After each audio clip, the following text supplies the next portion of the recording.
नमस्कार, स्वागत है आपका। वक्त है नॉन स्टॉप एट 9 का। मैं हूं आपके साथ आशा झा। महज 24 घंटे के भीतर यूपी के मुरादाबाद में ऑक्सीजन की कमी से 4 और लोगों की मौत हो गई। हालांकि हर बार की तरह अस्पताल प्रबंधन लीपापोती में जुटा है। ऑक्सीजन की कमी से मौत होने की बात को भी खारिज कर रहा है।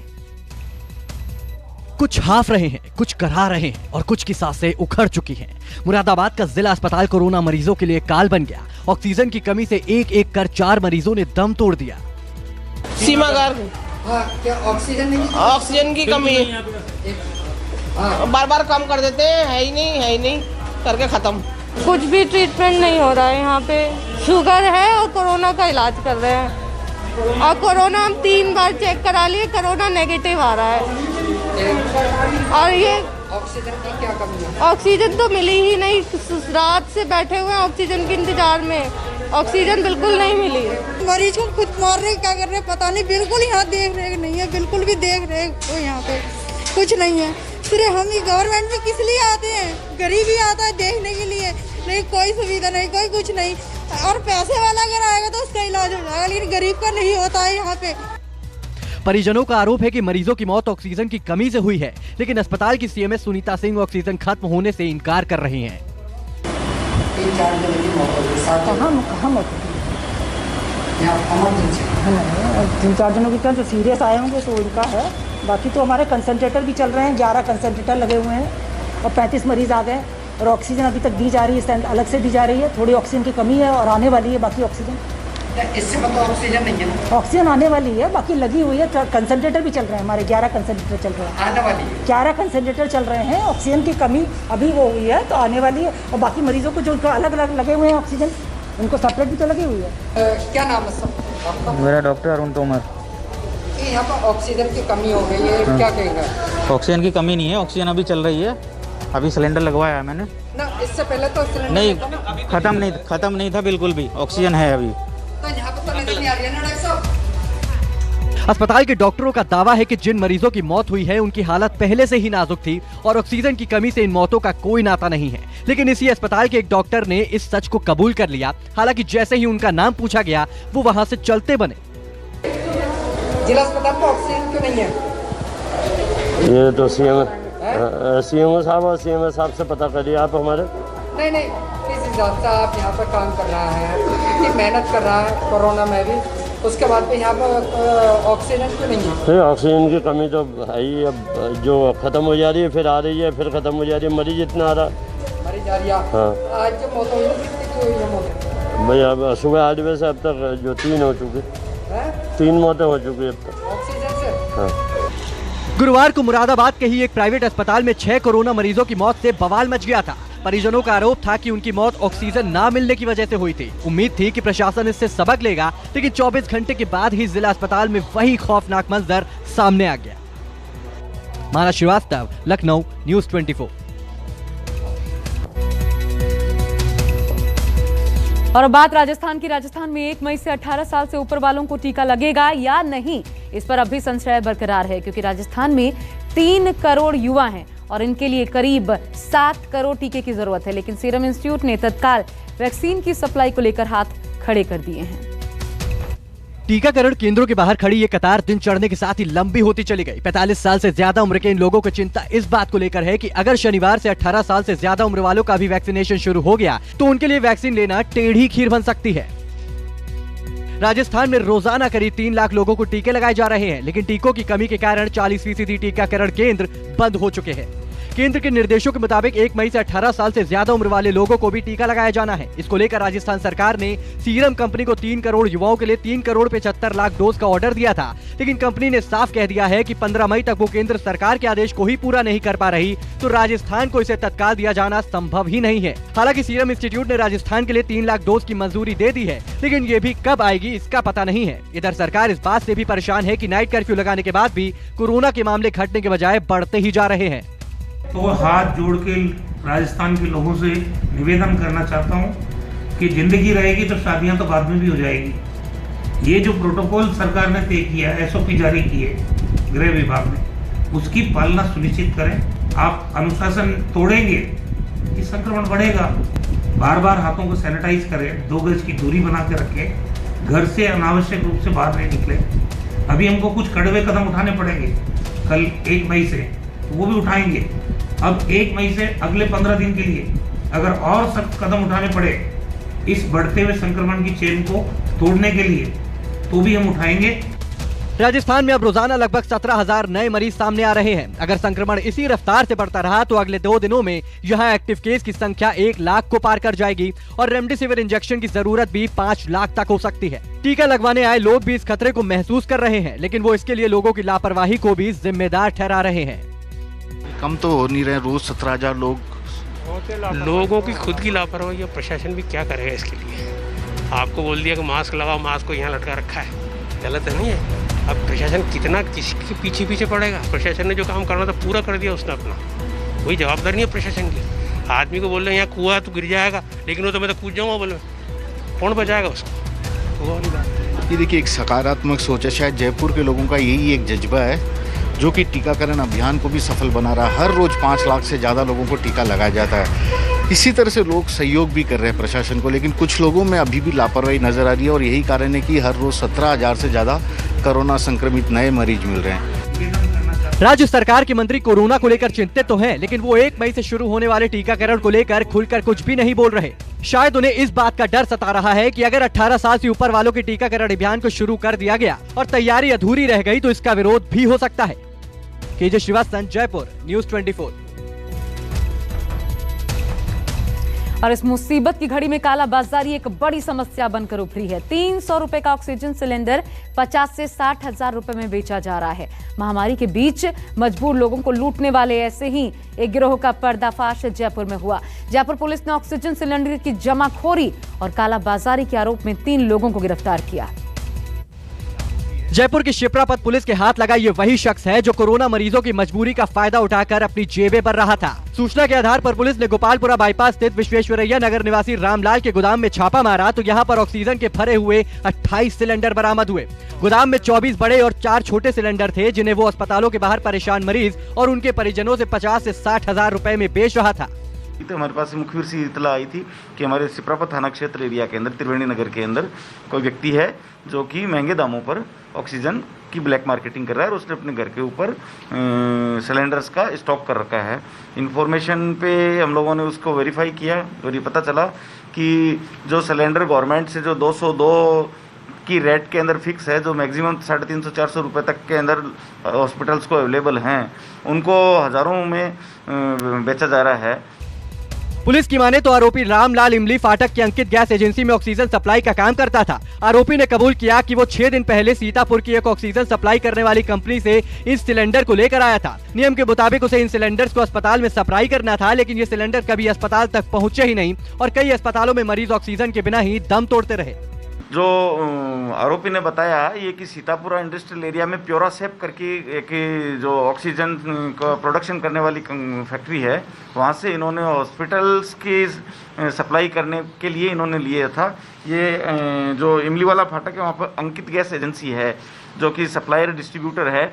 उसका ये जो आरोपी जो जिसको गिरफ्तार किया गया ये उसका सप्लायर है जो कि फैक्ट्री से माल उठाता है और फिर हॉस्पिटल्स में सप्लाई करता है। इस व्यक्ति ने 4-5 दिन पहले ये सिलेंडर फैक्ट्री से उठाए और न तो संबंधित हॉस्पिटल तक पहुंचाया और इसने अपने घर पर रख करके और उनकी ब्लैक मार्केटिंग की है। पुलिस ने आरोपी से जब्त किए सिलेंडरों को उन अस्पतालों में भेज दिया जहां मरीजों को तत्काल ऑक्सीजन की जरूरत थी। पुलिस अब आरोपी से ये जानकारी जुटा रही है कि आखिर उसने कितने लोगों को सिलेंडर बेचे हैं और इस गोरख धंधे में कितने लोग शामिल हैं। अभी जो ऑक्सीजन की जो किल्लत है उसको देखते हुए, क्योंकि ऑक्सीजन जो है अभी बहुत से लोगों की जीवनदायिनी बन सकती है, ऐसे अंदर उच्च अधिकारियों ने निर्देश फरमाए कि जो सिलेंडर हैं ये जो मरीज हैं जिनको कि ये सिलेंडर तत्काल प्रभाव से ऑक्सीजन दे दी जाए, यहाँ थाने में पड़ी रही उसकी बजाय ज़्यादा ठीक रहेगा। इसमें एजेंसी का क्या रोल है या फैक्ट्री के किन लोगों की मिलीभगत रही है, उस इशू पर भी आज इन्वेस्टिगेशन आगे की जाएगी। इससे पहले इसी थाने की कार्रवाई में यह भी खुलासा हुआ कि कुछ लोग घर घर जाकर कोरोना जांच के लिए सैंपल इकट्ठा कर रहे हैं और उन्हें मशहूर अस्पतालों के नाम पर फर्जी रिपोर्ट जारी कर पैसे बना रहे हैं। साफ है कि कुछ लोग महामारी के इस दौर में इंसानियत को भूल बैठे हैं, आपदा में अवसर तलाश रहे हैं। KJ Srivastava, Jaipur, news 24। और इधर कोरोना रोकथाम की तमाम कोशिशों के बावजूद हर दिन देश में 3.5 लाख से ज्यादा नए मामले सामने आ रहे हैं और साथ ही 3,000 से ज्यादा मौतें। कोरोना के विकराल रूप के बीच आज सुप्रीम कोर्ट ने एक बार फिर केंद्र सरकार से पूछा कि देश के सभी नागरिकों को मुफ्त में टीका क्यों नहीं लग सकता। तो वहीं मद्रास हाईकोर्ट ने केंद्र सरकार से पूछा कि आप 14 महीने से सो रहे थे। कहीं ऑक्सीजन की कमी से उखड़ गई सांसें, कहीं ऑक्सीजन की कमी से चिंता में डूब गए डॉक्टर। लेकिन इन सबके बीच गोरख धंधा थमा नहीं। कोई 50-50 हजार में बेच रहा ऑक्सीजन का सिलेंडर, तो कोई जेब भरने के लिए कर रहा जीवन रक्षक दवाओं का अवैध व्यापार। डर, दहशत और गुस्सा पैदा करती इन तस्वीरों का संदेश यही है कि महामारी ने देश के हेल्थ सिस्टम को धराशायी कर दिया है। हर तरफ व्यवस्था की नाकामी दिख रही है। पूरा देश सबसे मुश्किल वक्त से गुजर रहा है। महामारी की इस मुसीबत से जो वैक्सीन निजात दिला सकती है, उसका स्टॉक भी अधिकांश राज्यों में लगभग खत्म है। तो वहीं उसकी कीमत को लेकर भी ढेरों सवाल पैदा हो रहे हैं। इन सबके बीच सुप्रीम कोर्ट ने केंद्र सरकार से कई तल्ख सवाल पूछे हैं। देश की सबसे बड़ी अदालत ने पूछा है, केंद्र सरकार कोविड टीकाकरण को पूरी तरह से अपने हाथ में क्यों नहीं ले रही। केंद्र सरकार ने वैक्सीन का कुछ हिस्सा खरीदने के बाद आगे का मामला निर्माता कंपनियों और राज्य सरकारों के बीच क्यों छोड़ दिया। केंद्र क्यों नहीं 100% वैक्सीन की खरीद कर उसे राज्यों में आवंटित कर रही है। सभी नागरिकों को मुफ्त में कोविड वैक्सीन लगाने पर विचार क्यों नहीं किया जा रहा। एस्ट्राजेनेका अमेरिका को जिस कीमत पर वैक्सीन दे रही है, उससे अधिक कीमत भारत में क्यों रखी गई है। केंद्र को इस बात की जानकारी देनी चाहिए कि कोविड वैक्सीन विकसित करने में सरकार ने कितने पैसे दिए हैं। कोविन ऐप से टीकाकरण के लिए पंजीकरण तो हो रहा है, लेकिन जो लोग निरक्षर हैं, उनका पंजीकरण किस तरह से हो पाएगा। जब दिल्ली की मांग 700 मीट्रिक टन की है, तो फिर 490 मीट्रिक टन ही क्यों दिया जा रहा है। हालांकि सुप्रीम कोर्ट ने दिल्ली सरकार को भी सलाह दी कि वो इस मसले पर सियासत ना करे। इधर मद्रास हाईकोर्ट ने एक बार फिर केंद्र सरकार की जमकर खबर ली। चुनाव आयोग की याचिका पर सुनवाई करते हुए मद्रास हाईकोर्ट ने केंद्र सरकार से पूछा कि अप्रैल में ही सब काम करने की क्या जरूरत थी, 14 महीने से क्या कर रहे थे। हमें तो अब तक एक भी ऐसा डॉक्टर नहीं मिला जिसने कहा हो कि कोरोना के प्रति असावधान हो जाइए। जरा बताइए तो कि केंद्र सरकार इस दौरान किन विशेषज्ञों की सलाह ले रही थी। हम बस यही सुन रहे हैं कि जून तक हालात बेहतर हो जाएंगे। हम किस्मत का सहारा लेते आए हैं। एडहॉक काम करने से कुछ नहीं होगा। हमें विशेषज्ञों के मशवरे पर अमल करने की जरूरत है। वैक्सीन की कीमत अलग अलग क्यों है, कोविन पोर्टल क्यों क्रैश हो गया है। पिछले कई दिनों से देश में लगातार कोरोना के 3.5 लाख से ज्यादा मामले सामने आ रहे हैं, तो वहीं रोजाना 3000 से ज्यादा लोगों की जानें भी जा रही हैं। आम आदमी तो हर बीमारी में मरता है, कोरोना खाते पीते लोगों की भी जानें छीन रहा है। महज 42 साल की उम्र में टीवी के मशहूर न्यूज एंकर रोहित सरदाना की जिंदगी छीन ली, तो बिहार के मुख्य सचिव अरुण कुमार सिंह ने भी कोरोना के कारण हमेशा के लिए आंखें मूंद ली। प्रभाकर मिश्रा, न्यूज 24। और 1 मई से 18 साल से ज्यादा उम्र वाले हर नागरिक को वैक्सीन देने का महाअभियान शुरू होने जा रहा है। लेकिन आपको बता दें, इसमें रोड़ा है। दिल्ली, महाराष्ट्र, राजस्थान, मध्य प्रदेश समेत देश के आधे से ज्यादा राज्यों ने इसको लेकर हाथ खड़े कर दिए हैं, क्योंकि उनके पास वैक्सीन का स्टॉक ही नहीं है। अभी तक वैक्सीन हमारे पास पहुंची नहीं है। हम लगातार कंपनी के टच में हैं। हमें उम्मीद है कि कल या परसों तक वैक्सीन आ जाएगी। उन्होंने भरोसा दिलाया है। 18 साल से ऊपर के सभी लोगों को वैक्सीन देने का अभियान क्या अधड़ में लटक जाएगा? क्योंकि ज्यादातर राज्यों का यही कहना है कि जब वैक्सीन है ही नहीं तो फिर लगाएंगे कहां से। ऊपर से अगर भीड़ जुट गई तो लेने के देने पड़ सकते हैं। महामारी और भी भारी पड़ सकती है। दिल्ली में चाहे सरकारी हो या फिर प्राइवेट, सभी वैक्सीनेशन सेंटर में टीका नदारद है। इस वक्त मैं दिल्ली के बाबर रोड पर एक वैक्सीनेशन सेंटर में खड़ा हूं। हालांकि आज यहां पर क्योंकि शुक्रवार और बुधवार को यहां पर जो बच्चों का टीकाकरण होता है उसका समय होता है, लेकिन यहां पर वैक्सीन लग रहे हैं। दिक्कत यही है कि वैक्सीन की कमी है, क्योंकि जिस बड़े पैमाने पर अब लोग बाहर निकले, और अगर बात करें जब से रजिस्ट्रेशन खुला है, 28 तारीख से रजिस्ट्रेशन खुला है, और उसके बाद करीब 2.5 करोड़ लोग अभी तक रजिस्ट्रेशन करा चुके हैं, जो 18 साल से ऊपर की उम्र के हैं, जो वैक्सीनेशन के लिए 1 मई से जो ड्राइव शुरू की जानी है उसके लिए रजिस्ट्रेशन करा चुके हैं। लेकिन जो प्रॉब्लम वही है कि आखिर इतनी बड़ी संख्या में वैक्सीन कहाँ से आएंगे, इंजेक्शन्स कहाँ से आएंगे। गंज इलाके में ये संजीवन हॉस्पिटल का वैक्सीनेशन सेंटर है। यहाँ पर फ़िलहाल जो वैक्सीनेशन ड्राइव है वो नहीं चल रही, वैक्सीनेशन नहीं चल रहा है। इसका कारण है क्योंकि वैक्सीन यहाँ पर नहीं है, वैक्सीन ख़त्म हो चुके हैं। लगातार लोग यहाँ पर जानकारी लेने आ रहे हैं, लेकिन अभी जो जानकारी हमें हासिल हुई है कि यहाँ पर वैक्सीन मौजूद नहीं है, और वैक्सीन कब तक आएगी इसकी भी कोई जानकारी अभी यहाँ पर इन लोगों के पास नहीं है। हम यहाँ पर प्रशांत हैं जो इनसे बात करें। प्रशांत, क्या वैक्सीन नहीं है यहाँ पर, वैक्सीनेशन नहीं हो रहा आज? सर हुआ था, आज वैक्सीन हमारे पास ख़त्म हो गई है। अब हमें खुद ही प्रोक्योर करने के लिए बोला गया प्राइवेट कंपनी से, तो अभी वहाँ से हमें मिल नहीं पा रही है। अच्छा, तो आप लोगों ने की तरफ से सरकार को बताया गया, दिल्ली सरकार को, या फिर डायरेक्ट कंपनी से बात की जाएगी? डायरेक्ट कंपनी से लेने के लिए बोला गया हमें, गवर्नमेंट से नहीं मिलेगी। अच्छा, अब सरकार ने बिल्कुल आपको वैक्सीन देने से मना कर दिया? हाँ जी। महाराष्ट्र सरकार ने भी साफ कर दिया कि उसके पास वैक्सीन का स्टॉक नहीं है, लिहाजा 1 मई से 45 से कम उम्र वालों को टीका लगना असंभव है। ये मुंबई के गोरेगांव का नेस्को वैक्सीनेशन सेंटर है। कल यहाँ 1 किलोमीटर की लंबी लाइन लग गई थी, अब यहाँ भी टीकाकरण बंद है, लोग परेशान हैं। मुंबई में अगले 3 दिनों तक किसी भी वैक्सीन सेंटर पर टीकाकरण नहीं किया जाएगा। बीएमसी ने इस बात की जानकारी दी है। इस वक्त में जंबो सेंटर एक गोरेगांव में है, वहां पर मौजूद हूँ। नेस्को ये सेंटर है और यहाँ पर कल हमने लंबी लंबी कतारें देखी थी, लगभग 1 किलोमीटर तक लोगों की लाइनें थी, लेकिन अब 3 दिनों के लिए यहाँ पर वैक्सीनेशन को बंद कर दिया गया है। मैं आपको दिखाऊं कि यहाँ पर बोर्ड लगाया गया है जिसमें बताया गया है कि 2 तारीख तक, यानी कि 2 मई तक वैक्सीन नहीं लगाई जाएगी और मुंबई के जो भी सेंटर हैं वो पूरी तरह से बंद कर दिए गए हैं। मुंबई में वैक्सीन की किल्लत ऐसी है कि यहाँ अगले 3 दिनों तक उन लोगों को भी वैक्सीन नहीं लग पाएगी जिनकी उम्र 45 से ज्यादा है। वक्त में बीकेसी जंबो सेंटर में मौजूद हूँ जहाँ पर सबसे ज्यादा वैक्सीनेशन किया जा रहा था, लेकिन अब मुंबई में कहीं भी टीकाकरण नहीं किया जाएगा।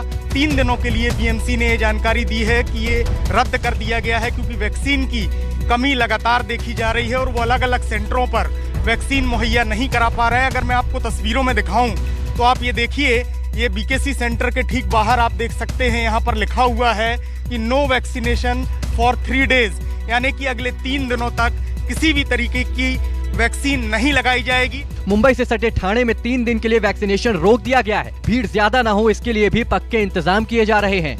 मैं मुंबई से सटे ठाणे में, ये ठाणे का कोपरी वैक्सीनेशन सेंटर है और यहाँ पर देखिए कि आज वैक्सीनेशन पूरी तरह से बंद है। कुछ लोग भी आ रहे हैं जो वैक्सीनेशन के लिए आ रहे हैं। अंकल, आप कहाँ से आए हैं? इधर से सुभाष नगर।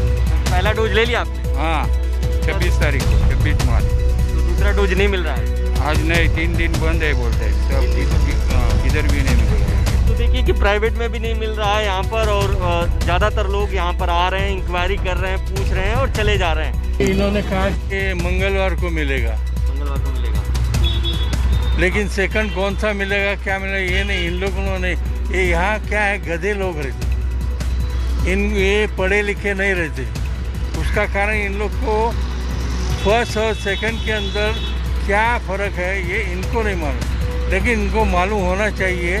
मध्य प्रदेश की राजधानी भोपाल में तो 2 दिन पहले से ही टीकाकरण ठप हो चुका है कि आज दूसरे दिन भी वैक्सीनेशन पूरी तरह से बंद है। बंद इसलिए किया गया था कि 1 मई से 18 साल से अधिक उम्र के लोगों को वैक्सीनेशन किया जाएगा, लेकिन अब ऐलान कर दिया गया है कि चूंकि मध्य प्रदेश में वैक्सीन उपलब्ध नहीं है, ऐसे में नहीं होगा। और परेशान वो लोग हो रहे हैं जो आज के दिन वैक्सीनेशन कराने यहाँ पर पहुँचे हैं, जिनको आज की तारीख दी गई थी। आप भी यहाँ पर वैक्सीन कराने पहुँचे? सीनियर सिटीजन है हम लोग और सेकेंड वैक्सीनेशन के लिए मिसेस का रह गया था, तो इसके लिए आए थे। आज नहीं लग पा रही है, 2-3 दिन से ट्राई कर रहे हैं लेकिन लगी नहीं पा रही है। नहीं था कि आज होगा या नहीं। कि 18 साल तो छोड़ो, ऐसे सीनियर सिटीजन जो यहाँ पर वैक्सीनेशन सेंटर पहुँच रहे हैं उनको भी अभी वैक्सीनेशन नहीं हो पा रहा है। राजस्थान से गुजरात और पंजाब से बिहार, झारखंड और छत्तीसगढ़ तक वैक्सीन का स्टॉक खत्म हो चुका है। आंध्र प्रदेश, तेलंगाना, कर्नाटक और तमिलनाडु जैसे दक्षिणी राज्यों ने भी 1 मई से होने वाले वैक्सीनेशन के इस महाअभियान को लेकर हाथ खड़े कर दिए हैं। नमस्कार, मैं हूं मानक गुप्ता। अगर आपको हमारा ये वीडियो पसंद आया हो तो इसे लाइक और शेयर जरूर करें और हाँ, हमें सब्सक्राइब और फॉलो करना ना भूलें ताकि आप देश और दुनिया की कोई खबर मिस ना करें। चाहे कोई ब्रेकिंग न्यूज हो या कोरोना वायरस से जुड़ी कोई भी अपडेट, पॉलिटिक्स हो या आपकी जेब से जुड़ी कोई खबर, इलेक्शन की कोई न्यूज हो, कोई कंट्रोवर्सी हो या फिर कोई वायरल वीडियो, सब कुछ मिलेगा न्यूज़ 24 पर। तो जुड़े रहिए हमारे साथ और देखते रहिए न्यूज़ 24।